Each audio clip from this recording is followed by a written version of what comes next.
Hi everybody, and welcome to my YouTube channel.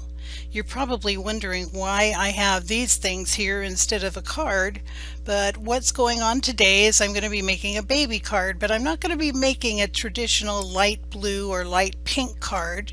The story behind this is that we have some friends visiting Alaska, and they're visiting their new 2-month-old baby boy who's an Alaskan baby. And so I decided that I wanted to get them kind of an Alaskan type baby present. So here's this little Alaskan hat, nice fur lined, for our cold winters, and some mittens. And then this is the big outfit, just a onesie, long, zippered, with cute little feet. See? Cute little feet that has reindeers. And tell me, doesn't that look, I know it's kind of Scandinavian, but doesn't that look like an Alaska baby present? So I got this and I thought, great, I want him to be an Alaskan baby. His name is Matthew. So then I decided, okay, I'm going to buy some gift bags, just your typical gift bag, and because it has the twine up here, I thought this will match this present. And, my daughter would laugh at me because matchy, matchy, matchy. But then I got some craft colored tissue to go in there, and I thought, here's the thing. I think I'm going to try to make a baby card to match the wrapping and have it all color coordinated.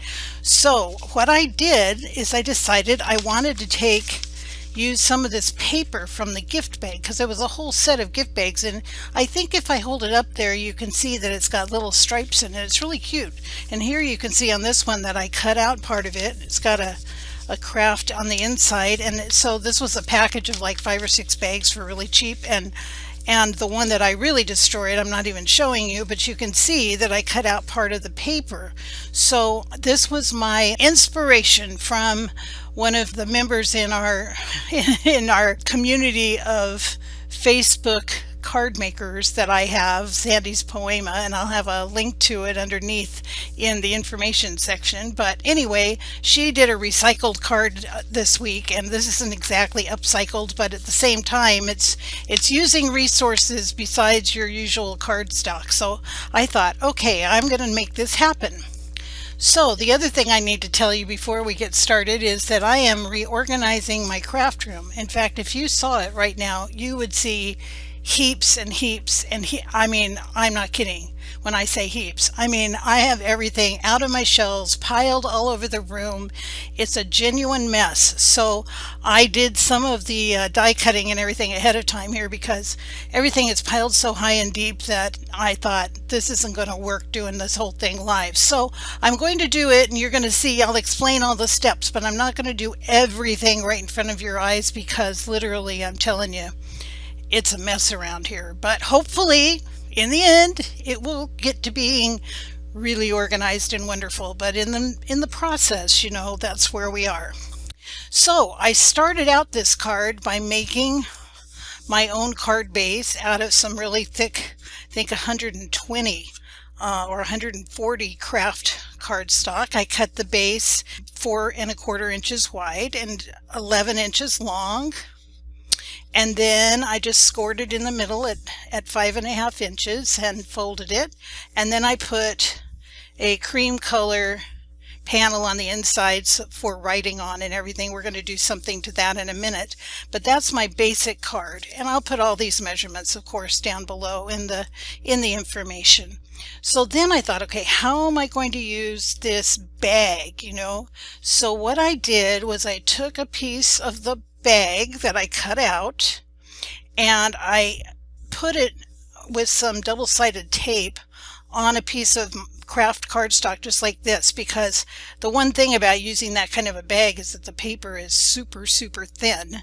So, I wouldn't trust doing anything to it in the state that it was in. So I used some double-sided tape and I put it on a thick piece of cardstock, and then I ran it through my die cut machine with this 3D embossing folder. It's the Altenew's Modern Squares 3D, which I really like. I use this a lot, and I use it a lot on masculine cards. And of course, This is a baby card, but it's still a masculine card. So anyway, I really like this, and so I thought, okay, I'll run it through and give it some texture. So I think you can probably see how textured that is.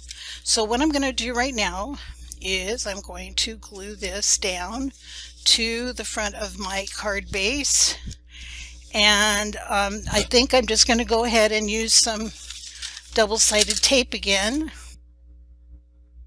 I really like using these 3D folders for the fronts of cards. I don't know, in one way or another, I just love using 3D embossing folders because the texture that they give is so amazing. And I did do, a whole year ago, I did a workshop on this. Some of you probably went to it. Let's see here. I'm talking and not doing. I did a whole workshop, 2 hours, and I think we looked at 35 ways of using 3D folders. So if you are interested in that, just go ahead and go right here on my YouTube channel. I'll put the link to that down below also for easy access. And there's like 35 examples. There's also a handout that goes with it, and the handout, if you need it, you can get it 2 ways if you're interested in it.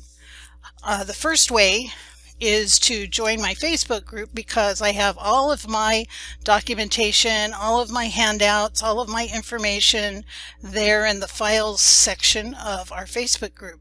But if you're not on Facebook or whatever, you can always email me or leave it in the comment down below, because I really love to have your comments, and I will, with your email address, I will go ahead and send you a PDF copy.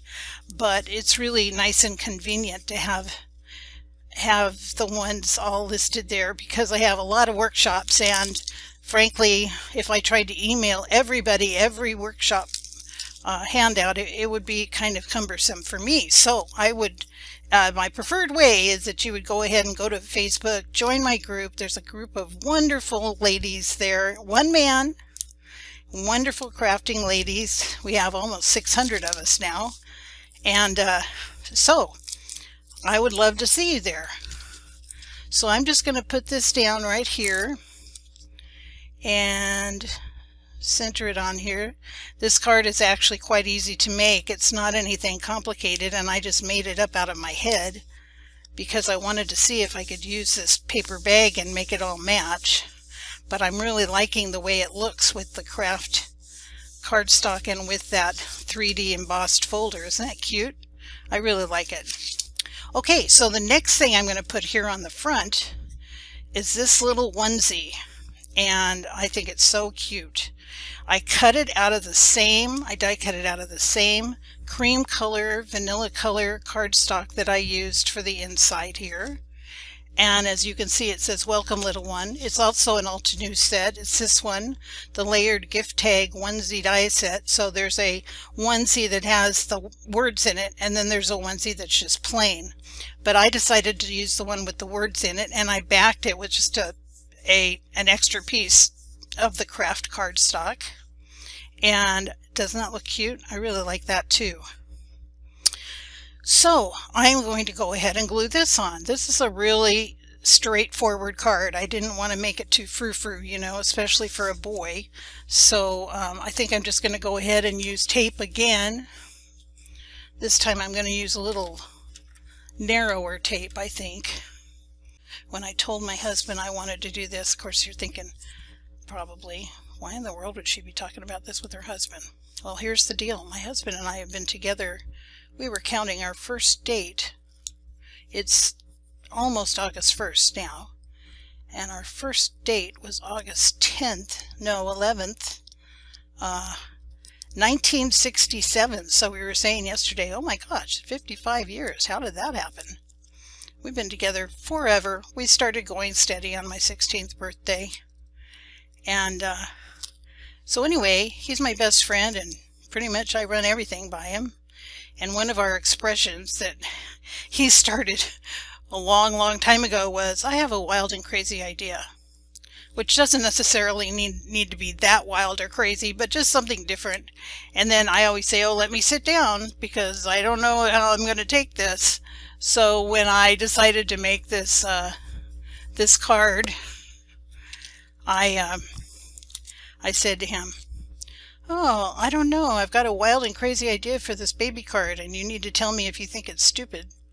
So that's when I told him about doing this with the cutting paper out of the bag, and he said, "Oh, I think that's a great idea." So it gave me confidence to do my wild and crazy thing. And I know some people are thinking, if that's the wildest you get, I'm not worried about you. Or else you're worried that I'm way too boring. I don't know, you guys, but that's me. That's just me. I made a little burlap bow.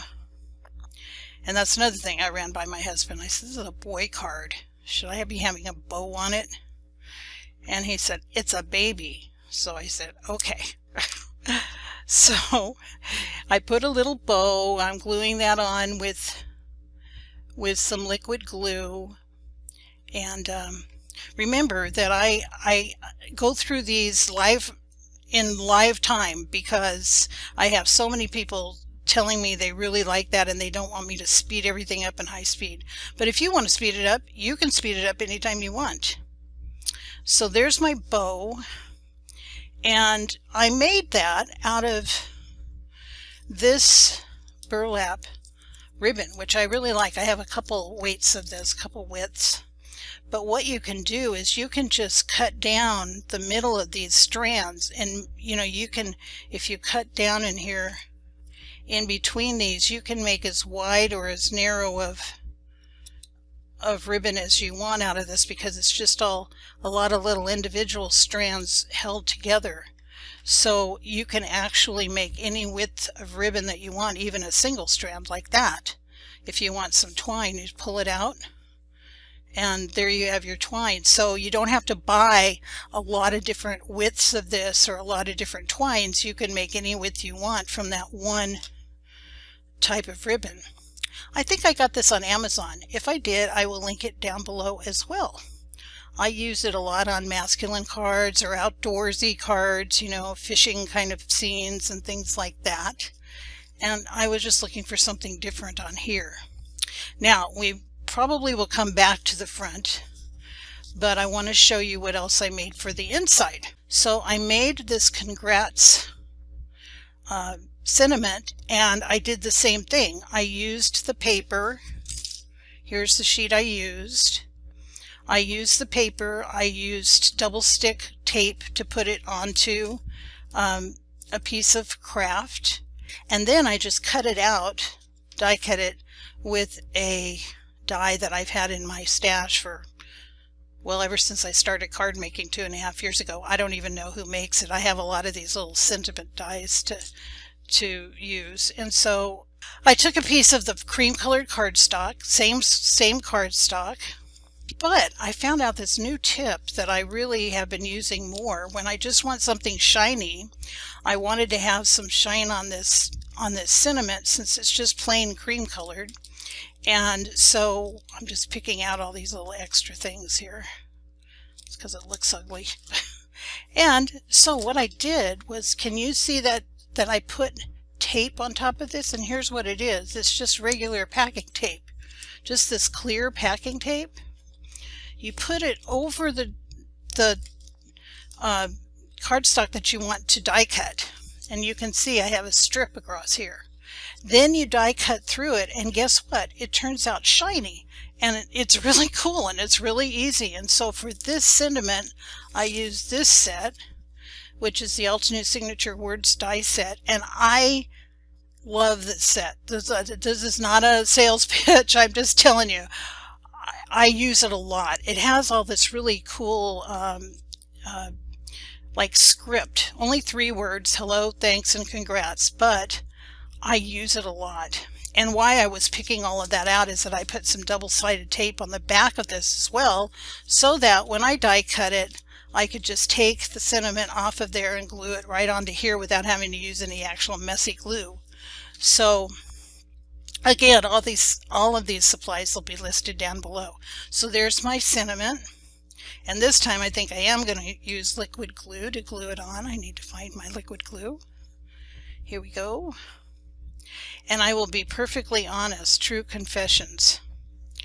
If you've watched any of my videos, you know that I always use my MISTI stamping platform, even for the smallest of sentiments. And the reason for that, when I'm stamping a sentiment, is that I'm just notoriously bad at using acrylic blocks. I don't know why I can't do it. I don't know. It's horrible. And so I just use my MISTI. Well, what happened with this card is in the first my first attempt, because everything is piled around my room, I don't know why I couldn't find my MISTI. It's somewhere in the piles. Oops, I just hit the camera. Sorry about that. It's somewhere. And I thought, you know, all I'm going to do on here is stamp a congrats. Of course, it was a stamp, not this one. And I thought, I'm just going to stamp it right on the inside. Congratulations on your new baby. So I got my my acrylic block out and the stamp, and I stamped it on there, and I put it in the card, and guess what? Crooked. So I had to redo the card. I put another panel on here, and I thought, okay, that's it. I'm finding a way to die cut my sentiment because I'm just so bad at using those blocks. But in the end, as always, you know, sometimes when you have to go to plan B, it turns out better than plan A, and I really like this better because it helped me utilize the bag material and the color block and everything, and so I think it turned out a lot better than it would have if I had just stamped the sentiment. But seriously, I don't know, more power to you guys who are so good at doing that. So the next thing we're going to do is, I have this little figure here that I got from this, oops, it's all falling apart. It's all taped together. One of my projects for my room is getting all these in new plastic folders that they won't be all falling apart. So this is an Altenew set also called Hug Me.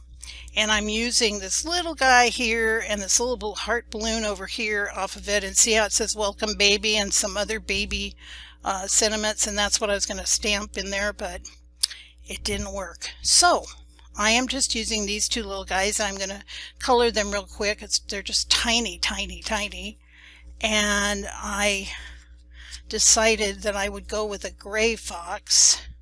So I am using my alcohol markers. These are the artist markers from Altenew, and it's so tiny I'm not going to worry about shading or doing anything like that. I'm just going to color. I'm going to use the nib end because it is so small, and I'm just going to color this in and not worry about it being, you know, super coloring. We do have red foxes and gray foxes here in Alaska, so I decided the gray would look good because I've got the red paper. That's all of that. This one is evening gray, and this one is morning frost. I'm going to make its little chin a little bit lighter. This is the warm gray set of Altenew artist markers. And then I decided to make his shirt kind of the burnt red color, but I didn't have a burnt red marker.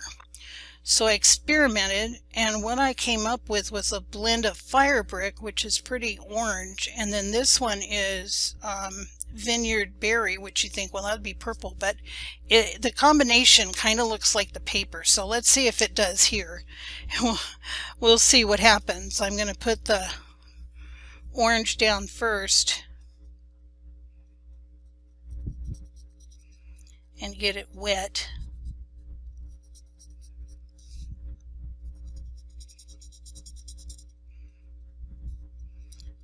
I don't consider myself a coloring genius on these little figures. I do really well with flowers, but somehow these little guys intimidate me, and I don't know why. Is anybody else like that? Now I'm going to, because that has an orange tinge and it's still wet, it will blend, and I'm going to just put this over it, and that orange gives it just the right amount of orange to go make it less, not so purpley, and to go with the color that I'm wanting. So we're done with that. That was not hard, was it? And I'm going to look over here. I forgot that I have a little black Sharpie I'm going to do his nose with. I have a black marker also, but I don't know where it is right now, so we'll just do that. Now for the balloon, I was going to color it also, but then I decided that I'm just going to, I used the die cut, and I just decided I'm going to use, I die cut some of the paper from the bag out of this too. So now I'm just going to go off camera and die cut this little guy. I do know where my die cut machine is, but it's noisy, so I'm going to do it off camera, and I'll be right back. Okay, I am back. I got this little guy die cut, and here's my balloon, and this is where they're going to go on the inside of my card. And I'm just going to take this and put some glue on the back of it. I have a little extra piece of cardstock here. Oops, take my pen out. So I guess my bottom line of this, like I said, it's not any fancy dancy techniques on this card, but I guess what I would encourage you to do is think outside the box. You know, you don't have to do everything exactly the way it's supposed to or whatever. Do your own thing. Let me see where I want this. I wasn't sure about doing this, to tell you the honest truth. Like I said, I kind of ran it through my husband. I was like, I don't know, is this okay to do this? Because I tend to be a pretty conventional person. But you know, I'm just learning to be artistic and just let it go, you know, just do my own thing. And so I guess I'm learning that lesson, and I would love it for you to learn that lesson too, to trust your instincts, go with what you want to do, and not worry about, is it going to be okay or not. You know, I really admire people. I see all their artistic videos all the time, and they just do some really amazing things that are out of the box, and I just love it. But you know, seeing me do that is something different. Are you like that? Are any of you like that, where you think, well, you know, I'm not an artist, I'm a conventional person, right? So I guess that would be the lesson learned from this card. Just put a lot of things together that make sense to you and have fun with it, and don't worry about doing something crazy like cutting up a gift bag to use for a card, which probably some of you think, well, that's not a big deal. But to me, that's a big deal, because I'm just used to using, you know, kind of following directions and that kind of thing, and not thinking outside the box. So hopefully there are some people like me out there who have trouble with doing their own thing, and I want to just encourage you, because I've learned that from working on this card. It's been really fun to just do something different and figure out how I was going to do it. And I wanted so badly to make a card that would match the wrapping paper and make it look all like one unified present, and I think I succeeded with that. I just put some clear dots on there, so it says welcome little one and congrats, and with the little guy, with the little fox with his balloon, and I'm really happy with the way it turned out. And once again, here's my gift, and I think that is just going to be super cool when I use the red bag and the craft tissue paper, and it's all going to go together. And then I have my little gray hat, and I really hope that they like it, and I hope you like it, and I hope you got inspiration in some way, shape, or another from making this cute little card. And I'll see you next time.